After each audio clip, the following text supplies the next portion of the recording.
Donc bonjour à tous, indépendamment de là où vous êtes. Nous nous retrouvons pour une série de méditations sur les livres de psaumes. Donc une série de méditations sur les livres de psaumes et nous allons essayer par la grâce de Dieu, au fur et à mesure, de tirer des leçons pratico-pratiques dans notre vie à travers le magnifique livre des psaumes. Et aujourd'hui nous nous retrouvons donc pour notre première leçon sur Psaume 1. Et la première leçon que nous allons voir s'intitule « Ton environnement ». Donc Psaume 1, et le titre de cette méditation est « Ton environnement ». Je vous invite à tourner vos Bibles dans Psaume 1, et nous allons lire à partir du verset 1. Psaume 1, à partir du verset 1. Heureux l'homme qui ne marche pas selon le conseil des méchants, qui ne s'arrête pas sur la voie des pécheurs et qui ne s'assied pas en compagnie des moqueurs, mais qui trouve son plaisir dans la loi de l'Éternel et qui la médite jour et nuit. Il est comme un arbre planté près d'un courant d'eau, qui donne son fruit en sa saison et dont le feuillage ne se flétrit point. Tout ce qu'il fait, lui, réussit. Il n'en est pas ainsi des méchants. Ils sont comme la paille que le vent dissipe. Verset 5. C'est pourquoi les méchants ne résistent pas au jour du jugement, ni les pécheurs dans l'assemblée des justes. Car l'Éternel connaît la voie des justes, et la voie des pécheurs mène à la ruine. C'est le premier psaume qu'il y a dans ce magnifique livre. Et la leçon que nous allons voir ici, c'est que dès le verset 1, il semblerait qu'il y ait une bénédiction spéciale pour ceux et celles qui ne marchent pas selon le conseil de ce que Dieu appelle ici les méchants, les pécheurs et les moqueurs. C'est-à-dire qu'ici, Dieu nous met une espèce de mise en garde contre nos fréquentations. D'ailleurs, c'est une mise en garde qui est en réalité partout dans la Bible. Dans 1 Corinthiens 15, le verset 3, 1 Corinthiens 15, le verset 3, la Bible nous dit ceci: « Ne vous y trompez pas, les mauvaises compagnies corrompent les bonnes mœurs. » Proverbe 13, le verset 20, de la part de Salomon, un homme rempli de sagesse. « Celui qui marche avec les sages deviendra sage, mais le compagnon des insensés sera anéanti. » Autrement dit ici, nos fréquentations, notre environnement influent d'une manière ou d'une autre sur nous, c'est-à-dire soit en bien ou soit en mal. Et la réalité, c'est que lorsque nous nous disons en nous-mêmes « mais non, je les fréquente, mais bon, je ne ferai pas comme eux », c'est peut-être vrai à un moment donné, mes frères et sœurs. Mais regardez ce que nous dit Salomon dans Proverbe 22, le verset 24 à 25.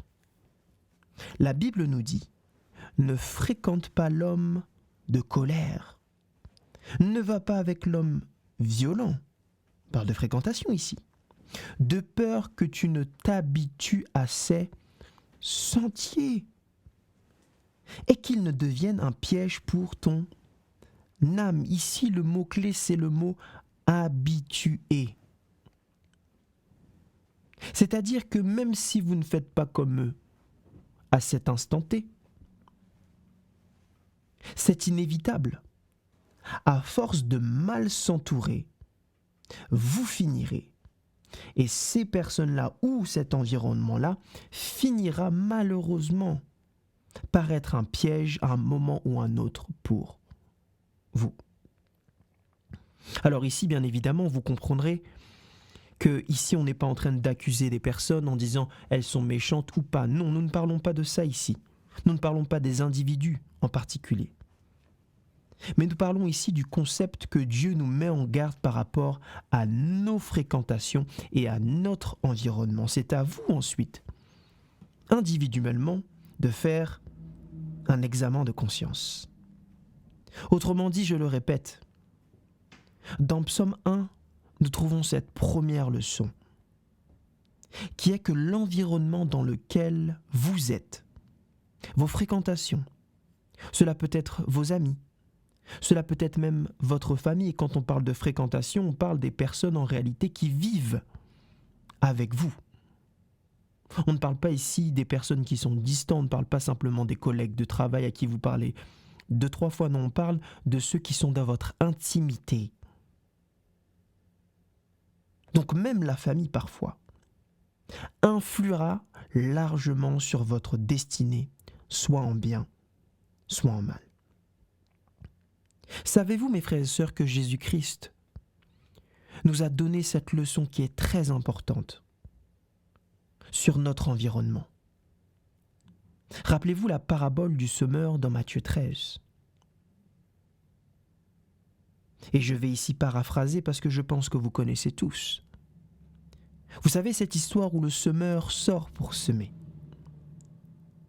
Et dans cette histoire, nous voyons que lorsque le semeur sème, il répand sa semence dans plusieurs types d'endroits, autrement dit, plusieurs types d'environnements.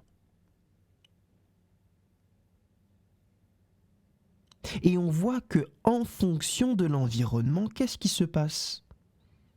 Quand par exemple elle tombe, le verset 5 dans Matthieu 13, sur un sol rocailleux, qu'est-ce qui se passe ?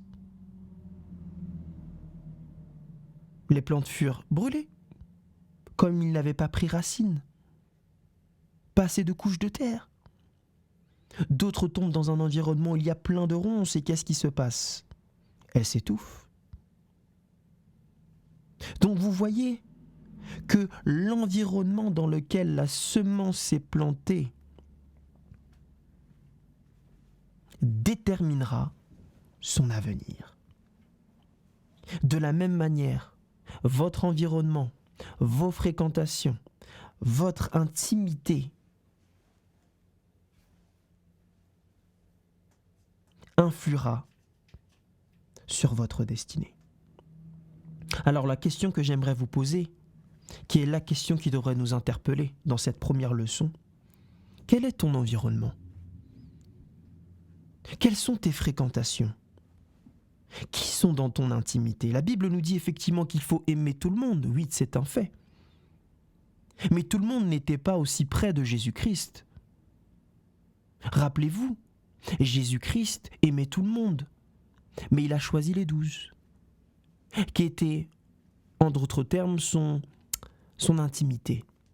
Et dans cette intimité-là, il était encore plus proche des frères Zébédée et de Pierre, puisqu'il a emmené seulement les 3 à la transfiguration. Donc on parle bien ici d'intimité, je le répète. Alors quels sont tes amis ? Quelles sont tes fréquentations ? Qui te conseille dans ta vie ? Sont-ils sages et de bons conseils, ou sont-ils peut-être, ou ton environnement peut-être te tire-t-il vers le bas ? Nous allons demander à Dieu, déjà à travers cette première leçon, de nous éclairer, mes frères et sœurs, sur notre environnement, et de lui demander par la grâce de Dieu de faire un tri et de nous donner le courage de faire ce tri dans l'amour et dans la douceur, afin que nous nous entourons de personnes, mais aussi d'un environnement propice à la sainteté et aussi un environnement qui soit propice à nous tirer vers le Christ. Prions. Tendre Père Céleste, notre Dieu, notre Père, notre Roi, tu nous dis qu'il y a une bénédiction spéciale pour ceux et celles qui décident de marcher selon toi et de ne pas s'accoutumer à l'environnement du monde.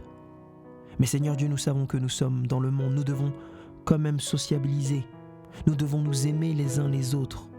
Mais tu nous dis aussi que notre environnement, ceux qui sont dans notre intimité, nous devons prendre garde, car cet environnement-là déterminera largement notre destinée.